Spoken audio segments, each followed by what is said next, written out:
তাআলা আনহু। হাদিসটি একটু ভালো করে শোনাচ্ছি, ভালো করে বুঝবেন, তারপর আমল করার চেষ্টা করবেন। নবীজি বলছেন, আমি বাড়িতে শুয়ে আছি, এমন সময় স্বপ্নের মাধ্যম দিয়ে দেখছি দুইজন বন্ধু আমার কাছে আসলো।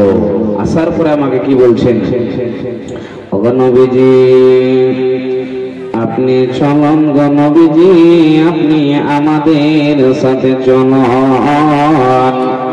দয়ার নবী বললেন, বন্ধু আমি ওই বিশাল পাহাড়ে আমি যেতে পারবো না।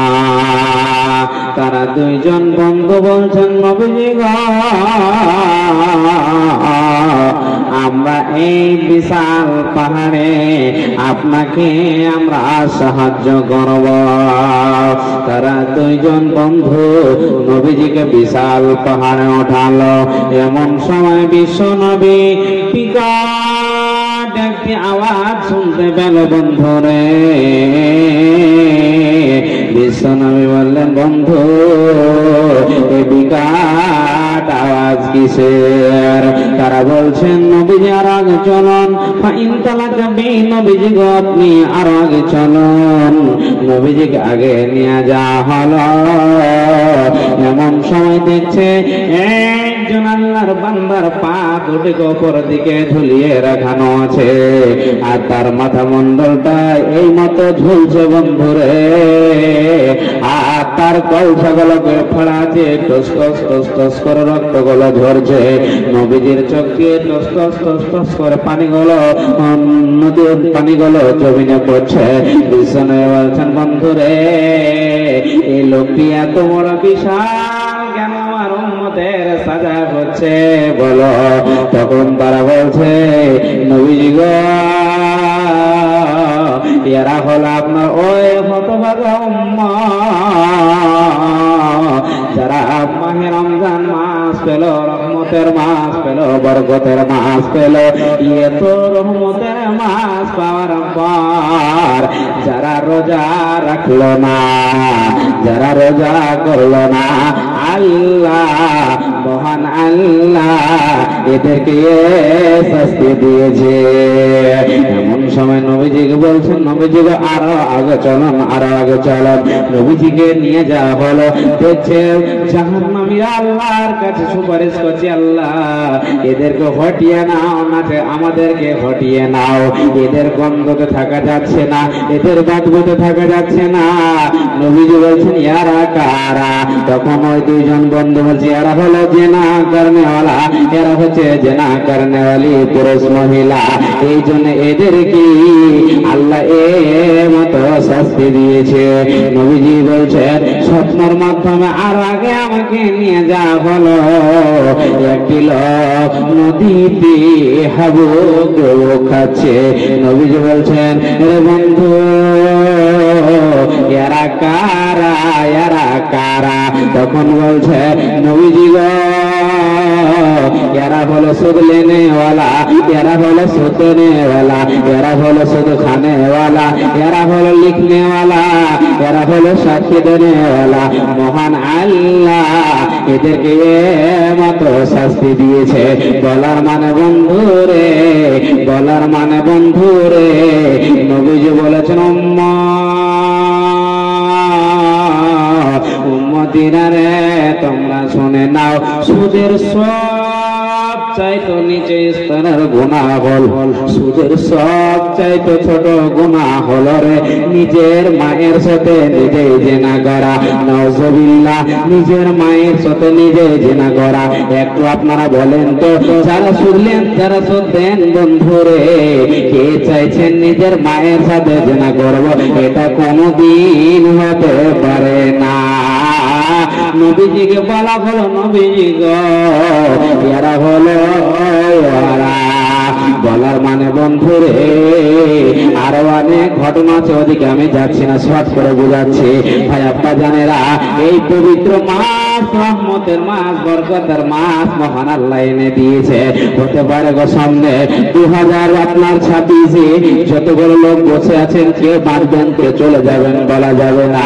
মহান আল্লাহ বলছেন, বান্দারে শুনলে এই মাস্টার যত গুনাহ করেছি আমার কাছে ক্ষমা চেয়ে আমি আল্লাহ তোদের সমস্ত গুনাহকে ক্ষমা করে দেব। আমি হলাম গফুর রহিম, আমি ক্ষমা করনে ওয়ালা। বলেন কে রোজা রাখছেন না, নিজের সন্তানকে নিষেধ করেছেন? আপনি নিজেই চিন্তা ভাবনা করেন যে আপনি কি করেছেন। একটি হাদিস মধ্যখানে তুলে ধরি, এই মাসটা আল্লাহ তাবারাক ওয়া তাআলা এত ভালোবেসেছেন, এই মাসটার এত ফজিলত, এত ফজিলত। আপনি যদি নিজে কোরআন না পড়তে জানেন, আপনি বসে বসে শুনুন, পড়বেন যত নেকি, শুনবেন তত নেকি, পড়বেন যত নেকি, শুনবেন তত নেকি। অন্য মাসে 10 নেকি পেয়েছেন একটা হরফে, এই মাসে একটা হরফ 70 নেকি পাবেন। ভাই আব্বাজান ভালো করে বুঝেন, খুব গুরুত্বপূর্ণ কথা আপনাদের সামনে তুলে ধরছি। এত মাসের ফজিলত একটা ছোট্ট করে সহিহ বুখারী হাদিস আপনাদেরকে তুলে ধরে বুঝেন কি বলতে চাইছেন আল্লাহর নবী।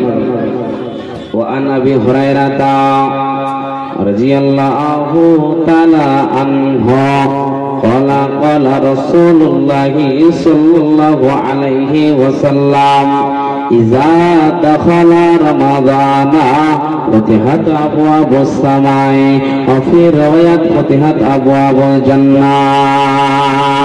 এটা আমার কথা নয়, বিশ্ব নবীর হাদিস। হযরত আবু হুরায়রা রাদিয়াল্লাহু তাআলা আনহু থেকে হাদিসটি বর্ণিত। বিশ্ব নবী বলেছেন, তোমরা শুনে নাও, তোমরা শুনে নাও, যখন রমজান মাস আসবে রে, মহান আল্লাহ আসমানের দরওয়াজাকে খুলে দেবে। শুধু তাই নয়, শুধু তাই নয়, মহান আল্লাহ জান্নাতের দরওয়াজাকে খুলে দেবে। গুল্লেকাত আবু আবু জাহান্নাম, এবং জাহান্নামের দরজাকে বন্ধ করে দিবে। সুল্লাতি শায়াতিন, এবং শয়তানদেরকে ঝিঁঝি দিয়ে বেঁধে দিবে। ফির আয়াতে, অন্য রায়াতে আছে বন্ধুরে মহান আল্লাহ। ফির আয়াতে ফতিহাত আবওয়াব রাহমা, মহান আল্লাহ রহমতের দরওয়াজাকে খুলে দিবে। বান্দারে আয় আয় আয়, তোদের জন্য রহমতের দরওয়াজা খুলে রেখেছি। আয় আয় আয়, তোরা আমার কাছে চেনে, আমি আল্লাহ তোমাদের সমস্ত গুনাহকে ক্ষমা করে দেব। তবে মাওলানা আমরা মাবুদের কাছে চাইব কেমন করে? ভাই আব্বা জানেরা শুনলেন, ভাই আব্বা জানেরা জেনেলেন, এই যে আপনার তারাবির নামাজ করছে, অন্য মাসের তাহাজ্জুদের নামাজ, কেমন করে মাবুদের কাছে ক্ষমা চাইবেন একটুখানি শুনে যান মায়েরা, বোনেরা, আব্বা জানেরা। বিশ্বনবী বলেছেন, তোমরা শুনে নাও, রাত্রে 12টা 1টার পরে তোমরা মসজিদে চলে যাও। মহান আল্লাহ সারাতে নিচে নম্বর আসমানে নেমে যায়, যে আসমানটাকে আমরা নিজের নজরে দেখছি। ওই সমাজে যদি মাবুদের কাছে গিয়ে চাও, আল্লাহ আমি বেঈমান, আমি গুনাহগার, আমি কত গুনাহ করেছি, চুরি করেছি, শয়তানি করেছি, মহান আল্লাহ তুমি আমাকে ক্ষমা করে দাও। আল্লাহ বলছেন, বান্দারে যা যা যা যা যা, আমি আল্লাহ তোর সমস্ত গুনাহকে ক্ষমা করে দিলাম। আল্লাহ বলছেন, বান্দা তোর সমস্ত গুনাহকে আমি আল্লাহ ক্ষমা করে দেব। কিন্তু আমরা মাবুদের কাছে চাইতে জানছি না। ভাই আব্বাজান, একটি মধ্যখানে হাদিস আবার তুলে ধরছি। পৃথিবীতে আমাদের কি আছে? পৃথিবীতে আজকে আমাদের কোনো কিছু নাই।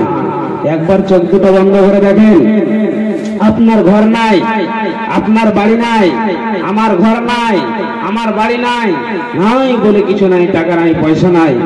আসার সময় সিরিয়াল আছে, বড় ভাই আসবে, মেজ ভাই আসবে, সেজ ভাই আসবে, ছোট ভাই আসবে।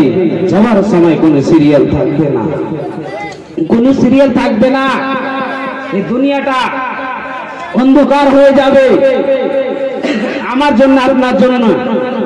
তবে চিন্তা ভাবনা করেন তো, সেদিন আপনার বাবা আপনার কাজে আসবে না, সেদিন আপনার সন্তান আপনার কাজে আসবে না, আপনি নিজের আমল নিয়ে নিজেই জান্নাতে যাবেন। নবীজি বলেছেন, উম্মতিরা শুনে নাও, দুনিয়ার ভালোবাসা নিয়ে কোনো লাভ হবে না। আমি কোনোদিন দুনিয়ার ভালোবাসা চাইনি, আমি শুধু ভালোবাসা চেয়েছি আল্লাহ, আমি শুধু ভালোবাসা চাইছি আল্লাহর। আর এখন আমরা চাইছি আইনাল মাল আইনাল দিয়ার, কখন আমাদের মাল ধন সম্পদ হবে। নবীজি কোনোদিন চাইনি।